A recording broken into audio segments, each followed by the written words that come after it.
नमस्कार प्यारे बच्चों, आज हम पढ़ेंगे भारत की खोज। अध्याय 2 तलाश। तलाश का क्या अर्थ है? तलाश, इस चीज़ को खोजना, वो तलाश है। पाठ का सार। भारत के अतीत की झांकी। बीते हुए सालों में लेखक के मन में भारत ही भारत बसा रहा है। वह उसे जानने, समझने, उसके प्रति प्रतिक्रियाओं का विश्लेषण करने की कोशिश करता रहा है। विश्लेषण करना क्या होता है? किसी चीज़ का सही और गलत का विचार करना। लेखक सोचता है कि भारत के पास जनसंख्या का विशाल बसेरा होने के अलावा क्या आज उसके पास कुछ बचा है जिसे जानदार कहा जा सकता है? यह जानदार कहा जाता है जिसमें जान हो, मजबूती हो। क्या ऐसा कुछ और भी बचा है? भारत को लेखक एक बाहरी आलोचक की नज़र से देखना भारत को लेखक ने एक बाहरी आलोचक की नज़र से देखना आरंभ कर दिया।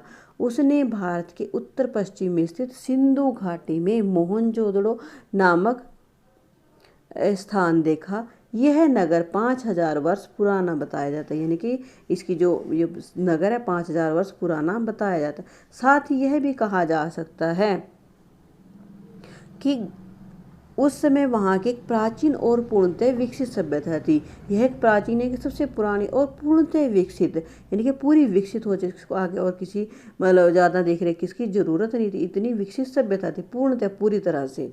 यह सभ्यता फारस, मिस्र, यूनान, चीन, अरब, मध्य एशिया और भूमध्य सागर के लोगों के बराबर निकट संपर्क में रही। उसने उन उक्त संस्कृतियों को प्रभावित किया और स्वयं भी उनसे प्रभावित हुए, फिर भी अपनी मजबूत सांस्कृतिक आधार का कारण बनी है। लेखक ने भारत के इतिहास, उसके विशाल प्राचीन साहित्य के कुछ अंशों को पढ़ा, उनसे प्रभावित हुए।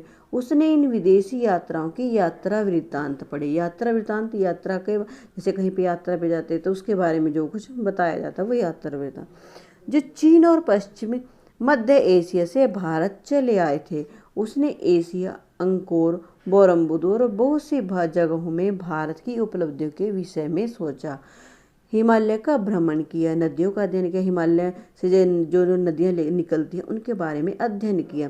सिंधु, ब्रह्मपुत्र, यमुना और गंगा नदियों की पौराणिक कथाओं में, पौराणिक कथाएं क्या होती हैं? हमारी जो हमारे वेद पुराणों से ली गई हों। भारत के इतिहास और सभ्यता को खोजा है। उसने अजंता, एलोरा, एलिफेंटा की गुफाओं और अन्य स्थानों को देखा। आगरा और दिल्ली की इमारतों को देखा, जिनका एक एक पत्थर भारत के अतीत की कहानी कहता है। अतीत की कहानी यानी कि जो हमारा इतिहास बीत गया, जो हमारा समय बीत चुका है, उसकी कहानी वो बताता है। उसने इलाहाबाद, हरिद्वार आदि एक के महान स्नान पर्व कुंभ के मेलों का अध्ययन किया है और उस प्रबल आस्था के बारे में जाना जो भारतीय लोगों की अनगिनत पीढ़ियों से भारत की इस प्रसिद्ध नदी की ओर खींच रही है। भारत की प्रसिद्ध नदी जो से गंगा है, यानी कि हमारी क्या आस्था है कि जो हम वहाँ पे स्नान करने के लिए जाते हैं या वहाँ पे उसको इतना पवित्र समझा जाता है। हमारी एक आस्था है, हमारा एक विश्वास है और हमारे वेद पुराणों के साथ ये बातें जुड़ी हुई हैं। अपने इस प्रकार के अध्ययन की पृष्ठभूमि यात्राओं में लेखक ने अतीत में देखने की अंतर्दृष्टि प्रदान की। अंतर्दृष्टि के अपनी अंतरात्मा से किसी चीज़ को देखना। इससे उनके मन में भारत की जो तस्वीर थी उसमें सच्चाई का रंग भरता गया, कि जो भारत के बारे में वो सोचते थे उसकी सच्चाई का रंग उसके अंदर उन्हें ये लगता गया कि जो कुछ है वो सच्चाई है। उसे महात्मा बुद्ध का सारनाथ में दिया गया उसका प्रथम संदेश। सम्राट अशोक की महानता और अकबर के विभिन्न मतों वाले विद्वानों ने संवाद साफ तौर पर सुनाई दिया। भारतीय इतिहास की ये लंबी झांकी धीरे धीरे उनके सामने खुलती चली गई। भारतीय इतिहास की ये लंबी झांकी कि जो इतना इतिहास है उसके बारे में उसकी झांकी जो है, उसकी जो छोटी छोटी झलकियाँ हैं वो सामने खुलती चली गई। उसके बारे में उनको पूरा विवरण पता चलता चला गया। धन्यवाद। इससे आगे की वीडियो में, अगले वीडियो में इससे आगे का भाग पढ़ेंगे। धन्यवाद।